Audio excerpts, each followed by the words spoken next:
You know, it actually did seem like I wasn't going to have many notes for this chapter, but then I kept reading, and I got plenty. Let's start with the first one that I wrote. With that, legitimately part of the reason why I wrote it was just it was kind of neat, kind of fun. I wanted to share it. So on Dagobah, Luke is still being trained, and he's doing his whole thing and having two crates floating up in the air. And R2 is confused by the Force. He has no idea what's going on. He's constantly trying to use his sensors to figure out what's going on. How is this possible? All that.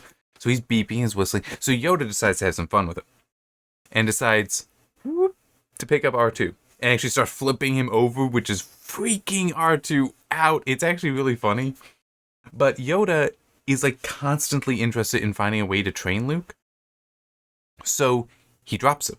He drops R2 so that Luke, who must have been paying attention to this, must have been aware of this, drops the crates to grab R2 with the Force, all with the Force. Which is actually kind of silly when you think about it, because, like, why can't he just hold up R2 and the crates? But anyway, he does that. He catches R2, and then, he and Yoda are laughing a little bit. Yoda jumps onto his arm, then they start walking off, and R2 was slowing down, but then he stops. He's still hovering there, and he's freaking out again, because, like, what, how, what? And then Yoda starts laughing, because Yoda was holding him again and just continuing to mess with him. I like that. Genuinely, I like this Yoda better than the movie one. Because in the movie, he is a silly character in the movie. This is a silly act. He's having fun, but that doesn't make him, this version of Yoda, himself silly. Okay, I'm saying, in the movie, he's a Muppet. He is literally a Muppet in the movie.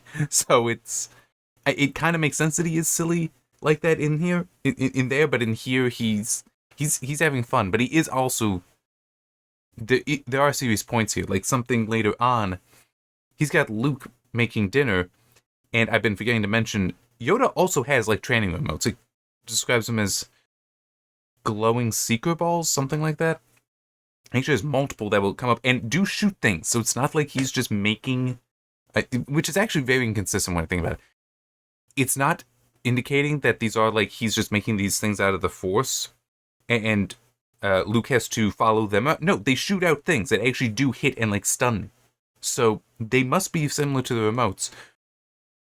Why Yoda just happens to have these, I don't know. I mean, that is a very legitimate question, because it seems like he's just a hermit on Dagobah, just living off what's there, but he has these pieces of technology that really only help if you're trying to train.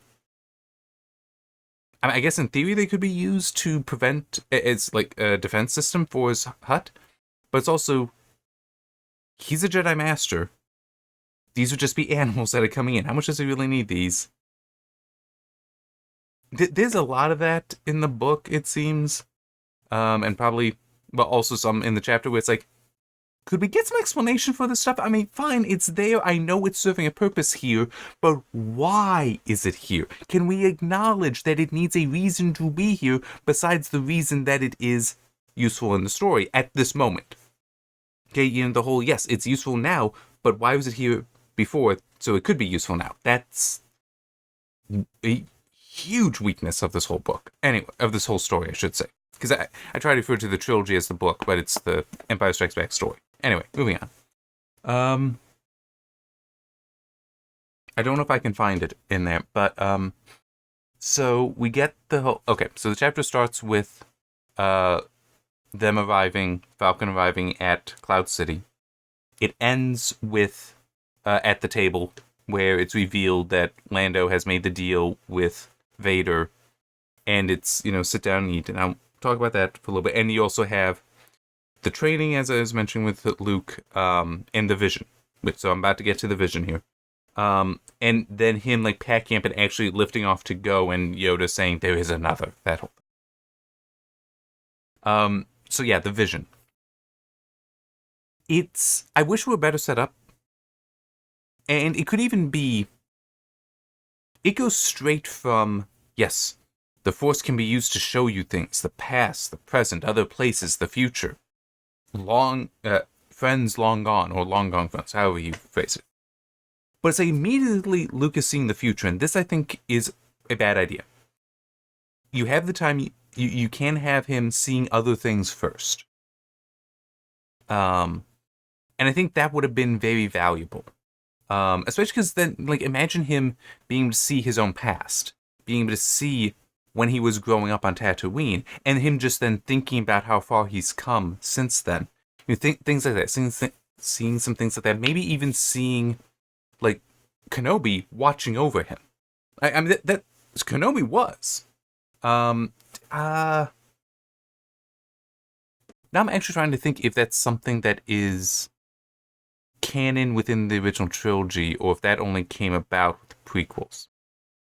I'm not sure, but still, you could have done things like that, like seeing Kenobi when younger, something like that, to help establish that yes, he is able to see these things. But instead, it's like, nope, I'm just seeing the future, and not only that, but Yoda's somehow able to monitor it as well, because it's like I'm seeing white clouds everywhere, and some things flowing there. Yes, it's Bespin, and Yoda just knows this. It's also, well, true. We don't know how long Yoda's been on Dagobah. And I guess 20 years is long enough that Cloud City could have been, has been there longer than 20 years, so Yoda could be aware. But it still is, how does Yoda know that's what Luke is seeing? That's kind of a question. But it gets straight to the whole, yes, you're seeing your friends suffering in the future. Which is also a question of how does Yoda know it's in the future and not present? Anyway, like you gotta just keep ignoring all these really important plot holes. Or maybe I shouldn't put them as plot holes, but inappropriately or unsuccessfully, incompletely. There we go, incompletely. That's the word. Explored plot devices. Because it once we get the whole, oh, it's the future, and Luke is like, oh, I'm seeing the future. Well, at least that means it can change. It's like, what? I mean, the way I put in my notes is it's like whiplash fast. Like he goes from I'm seeing the future and they're suffering to, oh, but the future can be changed, so it can be good. So this can work out fine. It's like, how did we get? Yeah, sure, fine. The future can be changed. That makes sense. But it's still A to B to C. We're going from A to Z here. There's steps in the middle, and nope, just. Here, let me actually see if I can find that.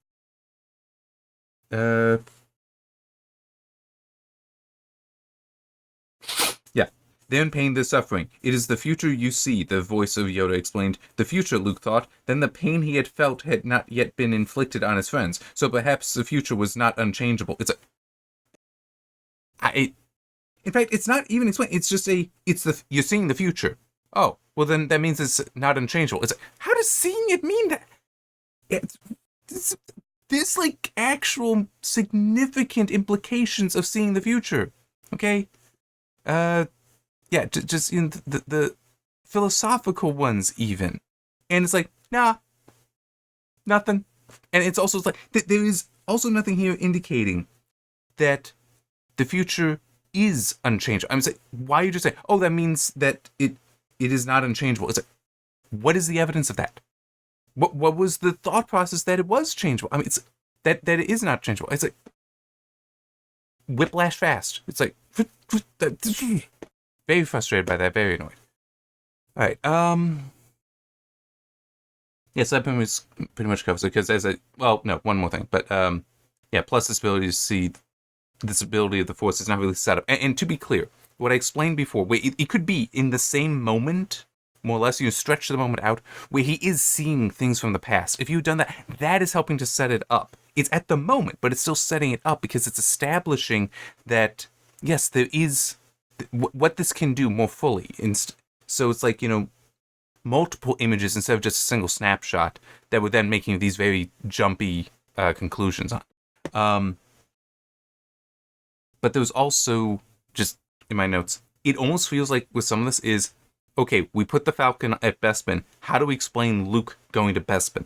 Because he needs to know where it is, and he needs to know where to go. How do we do that? Well, we let him see the future. It's like, we can do that? Sure, we can. I mean, this is what I mean by this is science fantasy. It isn't science fiction. Because science fiction, you have to explain this stuff. At least, to me, that is a standard for science fiction. You have to explain stuff. This is just fantasy. It's like, yeah, we'll just give the Force another power, another power, another power, another power, and move on. Okay, now coming to Bespin. So 3PO has been shot and dismantle. And I actually want to check, because there is one thing about that is... Okay, so it'll be earlier than that. That is actually concerning. Like, there is a problem. Yeah, a rocketing laser bolt crashed into his metal chest. Okay, so there is a major plot hole here, actually, and it should also be in the movie. But it's one that sometimes just by seeing it written out and reading it, I'm seeing more of these issues. 3PO was shot, right, by a laser bolt. That is what is described there, and he goes poof and just explodes his pieces all over. So Chewie finds those pieces because they are wondering where is he, and Chewie is, it even says, just going by instinct. Okay. And finds the pieces before they're slagged. One thing interesting is in the movie, there's like a game of keep away with the Ugnaughts to, like they're trying to keep it away from him playing a game. In this, no, he just barks at them and cows them all. So they're off in the corner and he's looking at this. But he does pick up the legs, and it's like, because that's what it actually was, and he's inspecting them and realizes, yes, these are 3PO. And then something happens that, seeing that, it's like, I need to write this in my notes, but it's like, I had to put in just page number because I didn't want to just scroll it out on the Kobo. Do you remember all the way back when I was quite annoyed by when the Imperials got the first images from the Pro Droid from Hoth, and it's an image of snowspeeders, but it's said in the text Rebel snowspeeders, but it's like it's just describing the image for us to know. And it's like, yes, we know that they're the Rebel snowspeeders because it's on Hoth. We know that, but none of the Imperials know that. Vader has to make the leap that that's the Rebels. It's like, and they're like, and Admiral Ozzel's like, well, no, I mean, it could just be rebels. It could just be pirates. I mean, so we don't know. It could be anything. No, it's like, but they identified it as rebel snowspeeders. None of them there know that. You shouldn't write. We know it. The reader knows it. But no one else there knows it. So the word rebel should not have been there. Just snowspeeders. And then we are like, oh, they're pictures of the rebel snowspeeders. That's how that's supposed to go.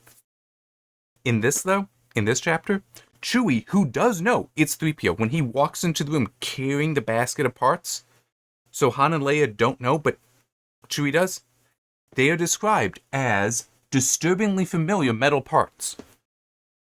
We know what they are. It literally is the page before that it does say that Chewie recognizes them. He's inspected them and determined, yes, this is 3PO. So he knows. But they still are saying disturbingly familiar metal parts. So they're obfuscating and then bringing in, even though obfuscation isn't actually necessary here. It isn't. It was necessary, or at least was appropriate before. Nah, we're just going to say, well, yeah. Okay, another thing. Given who and what 3PO is, and there's a larger issue with the whole situation with Cloud City. But given who and what 3PO is, him being destroyed, that makes sense, right? But his parts then going to the normal waste control for Cloud City makes no sense. Because it's like, who shot him? It would have been like Boba Fett or a stormtrooper, right? They would be like, okay, he's part of that group. Okay, we're taking the parts. We're securing those for two reasons. One, so they can't find him. Period. Done. They're not finding him. Okay, we cannot let him be found at all. Plus, and then two is his memory, which is either, as we know in the movie, and I'm sure it'll come up, once they put him back, he's remembering that he's seeing stormtroopers there. Why are they on Cloud City? So that you don't want his memory exposing you too early, but also, he's a droid. He has a memory you can access, such as a memory of, hey, what's the one rendezvous point for the Rebel Alliance? You'd want to keep those parts, access the memory, and then be like, oh, good, send the biggest fleet we got over there, or at least the nearest one. They're stupid. Why are these people so stupid? They should not be this stupid. Okay, I actually got quite a few more things, but I do want to add that the Vader at the table is the better Vader. So, like how earlier, again, going to the whole one word, it just annoys me when Vader referred to them as rebel scum, which is completely out of character. That's not the character that Vader should have. This Vader at the table, that's the right Vader, and he would never call them scum. Here, let me actually try to pull it up.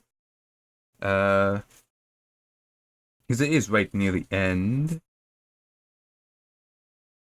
A little bit earlier. It's not that near the end, I guess.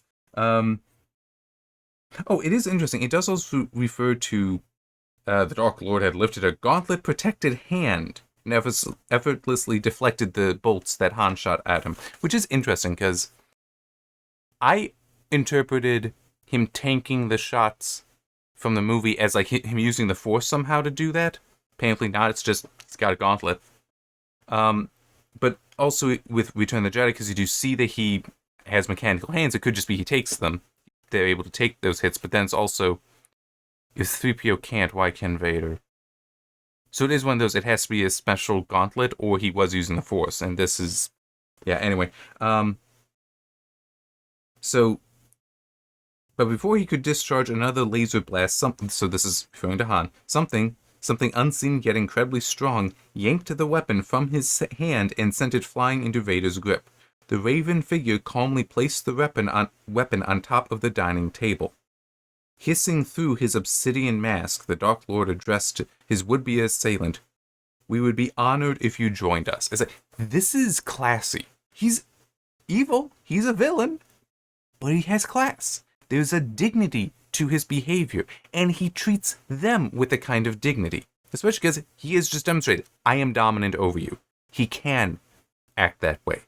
And in a way, that's how he should always be acting, is with dignity, because even if he isn't expressing his dominance by doing something like that, by actually dominating them, it can express his dominance by being like that. That's why him calling them rebel scum earlier is so wrong and so out of character. And it really lowers him to just a normal, run-of-the-mill... I don't even want to say villain. He's like just a stormtrooper then. Because that's also you having to turn to slurs like that in order to,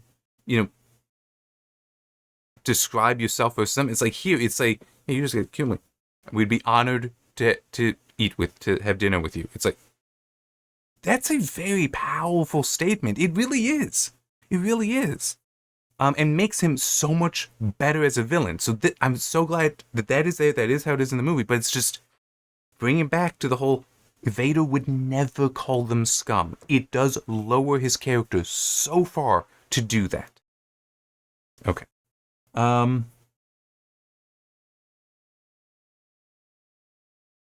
trying to decide, because I got various things. Basically, I got two or three rants left. I guess do this one first, because this continues with the Bespin stuff. So, Lando explains the whole... And by the way, Lando is like very much... I can very much believe that it was written with Billy D. Williams in mind. He's great. He's great. There's no other way to put it. Billy D. Williams as Lando is perfect. I mean, it's and in the book as well. This is Billy D. Williams. But the whole Lando explaining they got here just before you did. How? Like, this is actually a major plot hole as well. Because, like, okay, the Falcon would have gone directly to Bespin because that's where they were headed. Like, they would have done a straight course there. Boba Fett was following them. Now, Boba Fett may have figured out, oh, they're going there. But, how did they not realize Boba Fett was following them is also a good question. Like, they don't have any sensors and never thought to scan around? They do have sensors. They should have been scanning around. They should have just been scanning anyway, not even just intentionally, just they have sensors that scan around. They should have picked that up. But certainly if Boba Fett overtakes them, they would have noticed that. I mean, unless you're saying that Boba Fett went all the way around. It's like... And I'm rejecting that that Boba Fett would have used light speed to get ahead. Because if they were so close that sublight could get them there, light speed would likely overshoot. Okay? I mean, it's... I'm assuming that it was potentially just hours, maybe a day or two. I don't think that light speed would be effective at that distance. Because it is also, as I've talked about before, at sublight, technically we should still all be in the same system. It makes no sense that you'd use light speed from one point within a star system to another point in the same star system. That makes no sense. So Fett should be behind them. Or he would be exposed trying to get ahead of them. Okay? So, at best then what Fett has done is he's following them and is like, okay, hey, Vader, looks like they're going to Bespin. Looks like they're going to Cloud City there. All right? So why don't you meet me there? Okay, let's assume this is true. Now, there's two things that could be the case here. Vader, on his Star Destroyer, is in hyperspace. They're traveling out somewhere else to explore, because the last thing they knew, the Falcon had entered hyperspace, had entered light speed, going in that direction. All right? The fleet is going to go like that in hyperspace, going out that way to try to cover everything in that direction. In hyperspace. In hyperspace, transmissions don't work. So Fett can't contact Vader, so Vader never gets to Bespin, and no deal can be brokered with Lando, and Fett would also arrive after, so Lando may side with Han instead of Boba Fett, so that can't be what happened. Okay, so the other alternative is that Vader hadn't really left. Had only moved off at sublight speeds. Okay. So then Fett has radioed that, and they've beaten them there, and somehow the Falcon didn't realize that there was a frickin' Star Destroyer going to Bespin or already there. Again, this doesn't make sense. Now, I guess there is a third option of Vader, his Star Destroyer had light speeded out here. Fett radioed over saying, hey, they're over here, and then they light speeded back.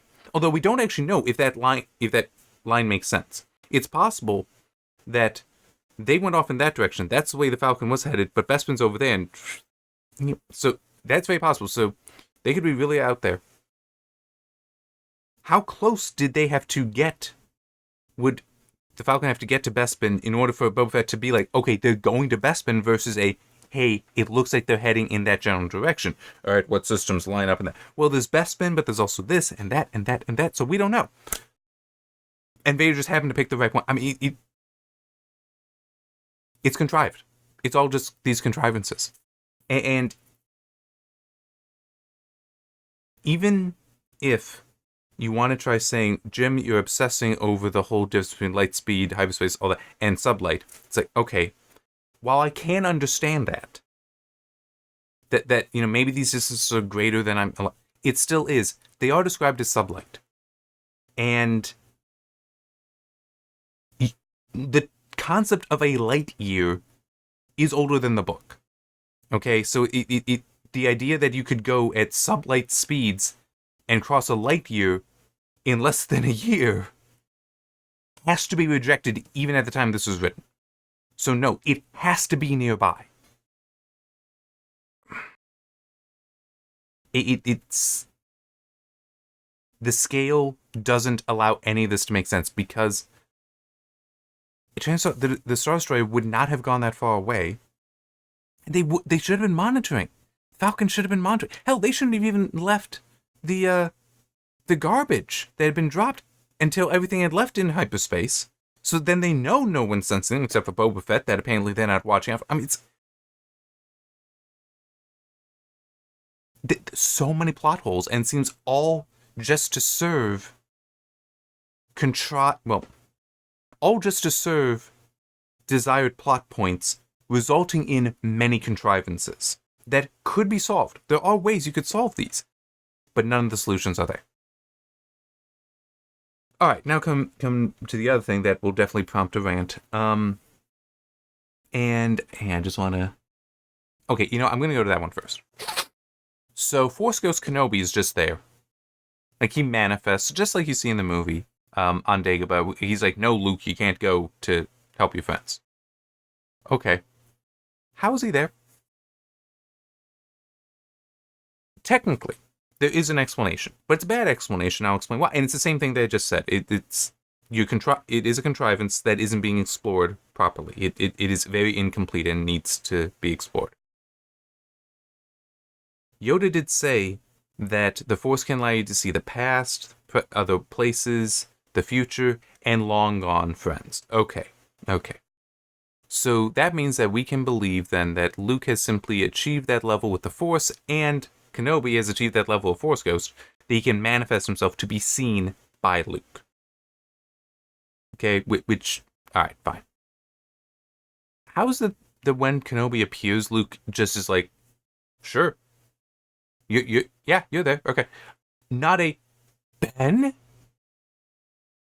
Nothing like that. It's just, yeah, he's there. I think even in the movie, I don't know. I'd have to check because I might be confusing it with Return of the Jedi, where he's back on Dagobah. And it's like Ben. It might have actually been after Yoda dies, and he's like Ben, and they start talking, and it might be that scene that I'm thinking of, where Kenobi admits, "Yes, I knew about Vader being your father." Um, and then the whole revelation of Leia being his twin sister. Um, I might be thinking of that scene, but still is. Luke should be like, dude, you're dead. I mean, I know I've been hearing your voice from time to time, but this hearing your voice and seeing you standing there, it's very different. Can we talk about that? But no, no, no. Just say boom, boom, boom. Moving on, moving on. In fact, it's not even boom, boom, boom. It's just boom, we're there. Moving on. The other thing, though, this is more so the rant.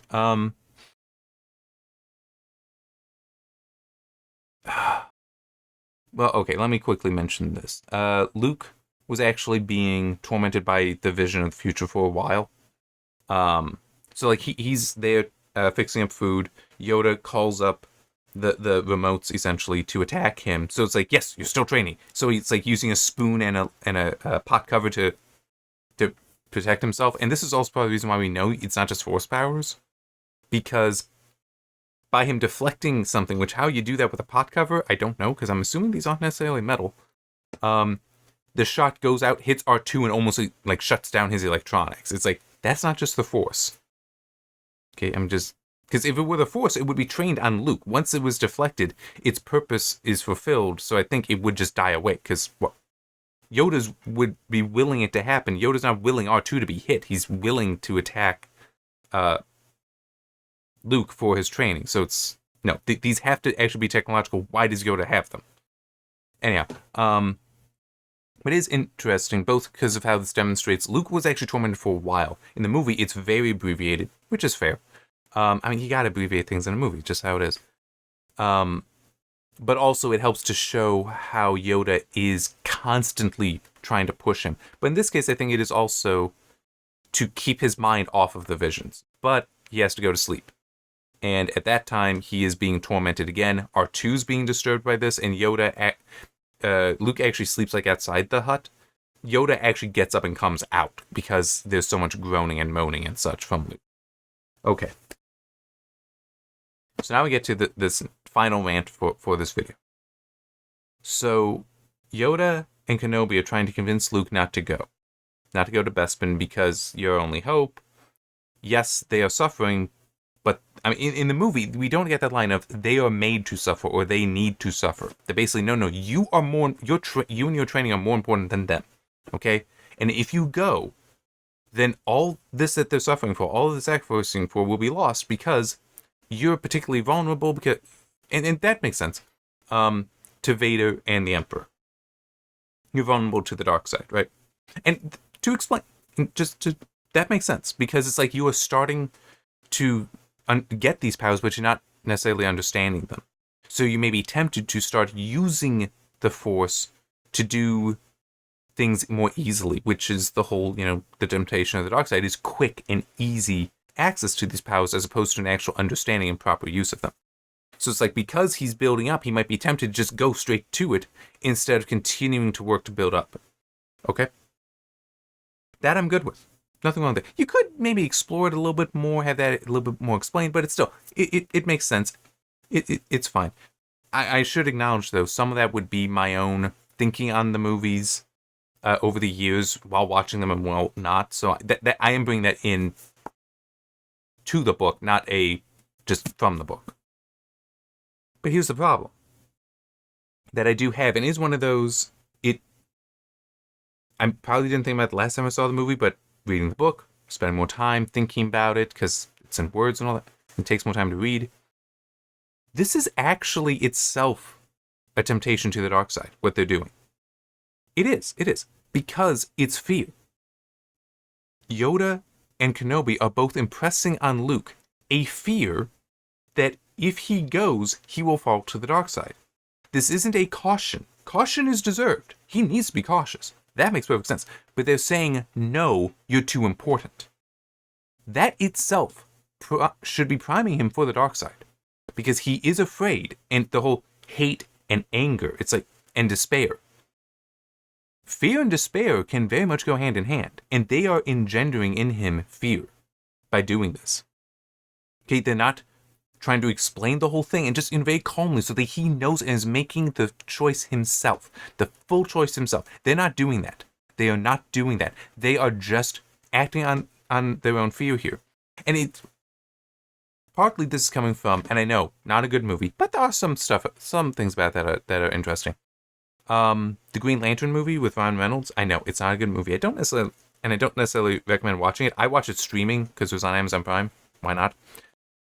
But there's one thing that occurred to me in there that's like, okay, if I could rewrite it, that's one thing I would do. And I know I'd never get the opportunity, that's fine. But the way that the Guardians, so I need to quickly explain this, what that movie is. Basically, you have a fear monster that is about to destroy Earth, but it's on its way to where the Green Lanterns live, including the Guardians, who are like the most powerful, the creators of the Green Rings, the Lantern Corps. And just as fear is an actual source of energy, and so you have this fear monster, there's also willpower, which is the opposite of fear, so they counter each other. Willpower is what the Green Lanterns use. Its color is green, fear's color is yellow. Okay? Something that could be called out, even of the Guardians, who are supposed to be like the wisest of all beings and as old as the universe, they are acting in fear in that movie because they want to bring everything to them. They want to basically wall off their home so that this fear monster won't come and kill them. It's like, but you yourself are afraid of it. You're empowering it. You're ensuring it will win by doing that. Whereas going out and basically fulfilling the role of the Green Lantern Corps, which is to overcome that fear. You can still be afraid. Courage isn't being without fear. It's saddling up anyway. You do that. That's actually challenging the fear, and that will weaken the fear. But they don't do that. So they are, in fact, themselves contributing to the power of fear. Same thing here. That is what I also see here, is that by making Luke afraid, and by themselves being afraid, they're making it possible then for Luke's own willpower to basically stay in control, to not give in. They're making him more afraid. So they're actually really priming him to fall to the dark side. Way more than if they were like, okay, Luke, we don't think you should go. We think it's bad. You are so important. And it does have the line that only a Jedi can defeat Vader and the Emperor, which is also a problem because you're building up his pride. But, I mean, regardless of that, it still is the whole, you are so important. We know we can't stop you, but we need you to understand. This is larger than your friends, and you are larger than they are. Them suffering might be what it takes to save the galaxy. And Kenobi even does have the line of, not even Yoda knows what's happening. So they are truly acting out of fear. They are truly trying to dissuade him out of fear. It has nothing to do with what will happen, because they don't know. They do not know. They are just afraid of what will happen. So they need to explain it to Luke. So then he can decide, fully aware, I need to go and save them. Because you could even have something there, what good is being a Jedi if I'm not saving the people around me? And it is one of those, he needs to save the people he doesn't know, but a good place to start is with the people you do know. I mean, it's like, you could have that back and forth there. And it would fit in the book. It would be valuable, and it would be valuable, and even relatable, because there are plenty of people that do understand that, and have potentially been faced with that decision themselves, where they can go and help somebody who is suffering, but it's potentially at a grave cost. Or they could try to ignore that suffering because there's something greater that it will allow them to do by ignoring it. That's a very powerful and significant message that is in various stories. And it would have been absolutely appropriate, even desirable here, and that's my point. I think it would have been desirable here, as opposed to Yoda and Kenobi being afraid. Because as I said, that primes for the dark side. I want to add something else that is not really my notes, but just a thought that occurred to me. Because I like doing this with stories, is considering what happens if a character makes a different decision. Okay? And there's actually one book I'll be writing, not the current one, the one after, where this is actually very important. This is very significant, my thinking on this. So let's consider, what if Luke did decide to stay? Okay? Han still would have been frozen and given to Boba Fett. Leia would have been taken by Vader to Coruscant. Now, what would happen to her is hard to say. Would he have killed her? I'm not sure. Punished, yes. Tortured, almost certainly. But killed, I'm not sure, because the heat of the moment has died down. And she might be seen as more valuable alive as a way to break morale. Because if you kill her, then she's a martyr. Especially at this point. Because it's not too active, the war. The Civil War is not too active. So you'd probably keep her alive because that would help break the rebels' morale. And the Alliance. So the plan is supporting the rebels. Okay. But what would Luke do? He would be remaining on Dagobah, continuing to train. But he'd only be training in the Force with Yoda, who at this point we have no reason to believe has his lightsaber, and we don't know how competent he would be in a battle either. He is much more physical in the book than in the movie. Like, in the movie, you definitely wouldn't believe that he could do anything. Partly that's because he's a Muppet. But partly it is, they do portray him as small and feeble. In the book, it's not necessarily small, yes, feeble, not necessarily. So the idea of, like the physical training to fight with a lightsaber, how would Luke actually achieve that? There's no reason to believe he could, because there's no one to train against. Whereas at least if he goes and fights Vader with his lightsaber, he is getting experiences. So there is actually a value to going. Yes, it is a huge risk, but it still is, he would be without that. He would just be a more powerful force wielder, but that doesn't necessarily translate into other things. And there is also, going back to the whole Zen stuff, especially with like Musashi, which I mainly know that through, like, I read the book Five Rings, but also I do have the Samurai Trilogy, which is a really good movie. Really good movies. Not Akira Kurosawa, but still Toshiro Mifune. They're very good movies. Very good movies. There is that aspect of balance, okay, with the Zen stuff there that I would think Lucas would have been aware of if he had seen, because he did look at a lot of Kurosawa movies. Even though those aren't Kurosawa, I still think it's reasonable he would be knowledgeable of that aspect of it. So there is the whole, if you have Luke just focus on the Force, he's unbalanced. Because he's not also focused on the physical discipline of lightsaber battles. Yes, he is getting physically trained by Yoda as well, but it's kind of like the classic thing in various westerns. It's one thing to shoot a can, it's another to shoot a person who's shooting back at you. So it's like, Luke would have been training mainly for shooting at cans, training with his lightsaber on Dagobah, versus having to actually face off against Vader. So, I mean, it is one of those, if Luke would had chosen to stay there, and there's also the whole, he wouldn't have known, he would not have, I doubt they would have told him Vader was his father. I genuinely doubt that. Which means then that by him not being aware of that, not having the lightsaber training, and not necessarily even having the training for lethal intent, which, as I mentioned much earlier with the whole Wampa thing, he has not demonstrated that he knows to attack with lethal intent. Which is also on the Rebels. Like, that's not just a Yoda, your training was bad, or Kenobi, your training was bad. That was a Rebels, you should have trained him in this. That would actually make him potentially very weak against Vader, who would be balanced. He knows how to use the Force, and he is also a very competent lightsaber duelist. So, it actually would have been a problem. Plus, Vader could always just drop the whole, Obi-Wan never told you what happened to your father. He told me enough. He told me you killed him. No, I am. It's like the moment Vader pulls that out, Luke's shattered. So think about how bad that would be if Luke had been training and training and training and training. It's like, you're finally ready.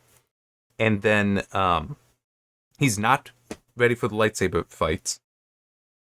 Fights Vader, that's dropped on him, and he that will shatter his psyche, just like it does in Empire Strikes Back. We're not too in the book, but we know it from the movie.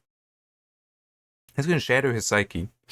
He's going to be vulnerable now to an actual attack, but there's also, he will resent Yoda and Kenobi, because he would know immediately, especially because Vader says, Obi-Wan never told you. So Kenobi, he knows that Kenobi's lied to him. Yoda would also be aware, so it's very reasonable. So he would immediately resent both of them. What's that about anger and hatred leading to the dark side? It really is one of those things where it's like, the other decision, Luke staying, because of the whole, it does seem they are not intending to tell him, actually leaves him in a far weaker position. He's less likely to succeed than him going.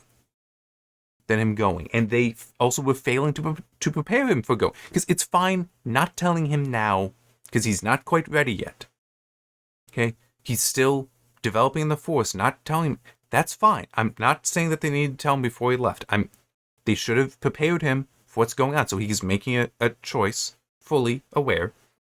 And it's just, it does seem like one of those things that, to me, it is the most reasonable thing that he does go and face Vader now, hopefully surviving. Because so long as he survives, he will come out of this better knowledge of lightsaber battles, with the knowledge that Vader is his father, and he will have potentially also seen a master with the Force using it in combat. That's another thing, because he's not seeing that from Yoda. He's not seeing that from Kenobi. So now he's seeing that, and it will actually help him if he survives. That's the key thing, is if he survives. So it's like that's, they could explain, that's our concern. You die, we're screwed. Because by just explaining things to him, talking through with him, would be enough, potentially, to have him hardened against Vader trying to sway him. But it could also be interesting, because then you might have, with that, had Luke restraining himself, not using his full strength against Vader, because that could tempt him to go to the dark side then. It's like, that actually would have been very interesting, made it very interesting. Because then something happens to release that, and it's out of control, and then, it's like Vader eventually might be overmatched, but then Vader, because Vader is in control, would be able to subdue Luke. Luke would probably also, because he's not fully competent with all the Force yet, would weaken as well. Then Vader is dominant in the battle again, and then Vader can drop the thing on him to the truth of his father. Can then drop that on him to completely break him. So he has been physically broken, is demoralized because of his weakness with the Force now, for the scenario I've described, and emotionally broken as well.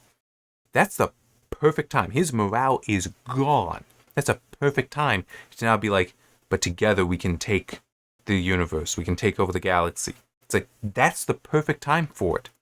And as we know, that is kind of sort of what happens. Not completely. It's mainly just the emotional psyche and the physical damage of losing the hand, which may or may not have happened. But that's the moment when Vader would most want to do that, and Luke does choose to reject him. But Luke has not been set up to reject him, and that's kind of my argument, that they should have prepared him for that, because then he would be more likely to make that decision there. This is like just dependent on him, but it's like on him making that decision. But why would he make that decision? He wants to be a good guy. I got that. But with that reveal, he has reasons to. I mean, I know I'm starting to talk in circles, and I wish I had like a script or something, or just had written this all out, because then I could be much more coherent and cogent here. But I think the best way I'm trying to put it is this. It's as though these events are a single thread, right? That we're just following along this single thread that is thin and fragile. It has not been built up. There's not been proper things set up so that this is like, not just one thread, but many, like a full rope. So it's sturdy. It might even be rigid, right? But it's certainly robust. That it survives against plot holes, survives against these other decisions being made, or at least instead of it being that the other decision wasn't made, but it's like it makes sense that the decision that was made is the one that was made. We're without that.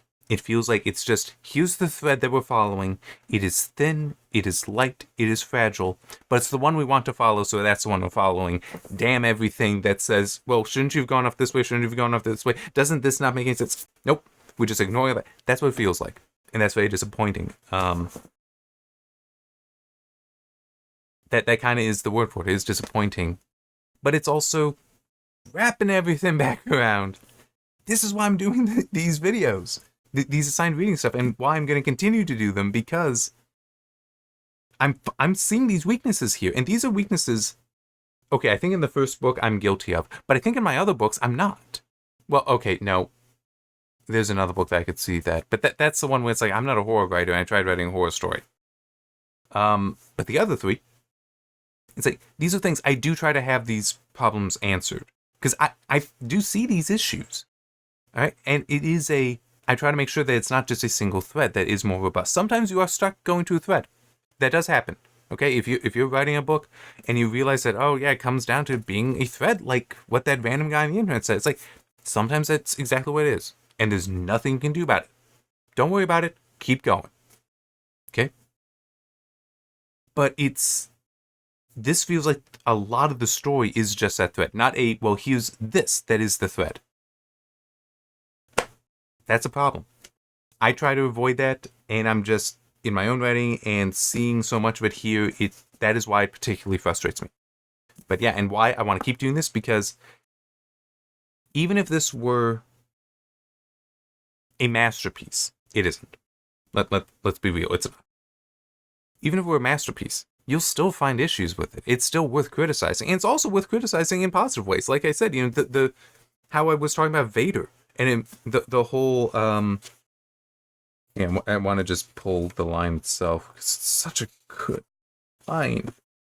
We would be honored if you joined us. I mean, it's just, that is such a good line and serves the character, this villain, expertly. I love it. And also earlier in the previous chapter, I think it was the previous chapter, with the Cave of Evil and how it's a blue lightsaber that Vader had. That Vader was holding. It's like how that sets so much up and is such a foreshadowing. It's like, that's perfect. It's wonderful. So it's like, yeah, praise that. Criticize it that way with this is a good thing and explain why it's good. That's great. But it's also about finding those weaknesses so that hopefully I can avoid them myself in the future. I'm just trying to remember that there was one thing that occurred to me when I was talking about the blue lightsaber and that setting things up. Can't think of it now. Oh well. It was just like going on a tangent that would quickly bring me back. But yeah, it's just the whole. There are moments of very good writing in here.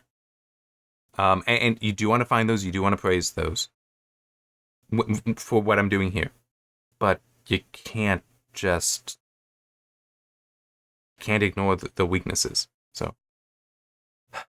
You know what'll be interesting? When I get around to doing this to my own books. That's part of the plan. That legitimately is. It'll be a bit. But yeah, that'll. Because there will. I do not doubt there will be things I criticize about myself. I do not doubt it. All right. See you next time for chapter 12, which 3 chapters left. 12, 13, 14. So I'm just thinking. My guess is... Okay. 12, here's my guess for how this is going. And I don't know why I'm doing this, but my guess is that will have us to Vader telling Luke he's his father. 13, so Luke arrives at Bespin, there's the torture, all that. 13 will be the fleeing from Bespin, from Cloud City. So that is, Han has been taken... by Boba Fett will be in that chapter, like them leaving, Leia trying to do all that. Well, no, that could actually be in 12. But the whole them going with the Millennium Falcon to get Luke and having to escape. That could be 13. Then 14 is like them having rendezvoused with the rebels, and plotting out for the next story. That my guess is how it will break down. Which, by the way, one thing I do want to mention, they actually acknowledge in this that, because Leia's like, I wonder what Luke is doing, which annoys Han because Han is like trying to put some moves on her, and he's like, I'm here. Luke isn't. Can you focus on me? It's kind of funny, but Han does point out he's probably wondering what we're doing because we're not with the fleet. Nah. Somebody actually remembering we're supposed to be however many light years over there. I mean, it is actually kind of a point to make. It's like, they've not tried contacting anyone to say, hey, we are alive, we're just damaged, don't worry about us. Because you could do something to, I'm sure they have some kind of secure communication. I mean, they should at least, and it's just something so that people know. Or there might be rebel contacts throughout. I was like, they could do something, but now I'm done. I'll see you next time.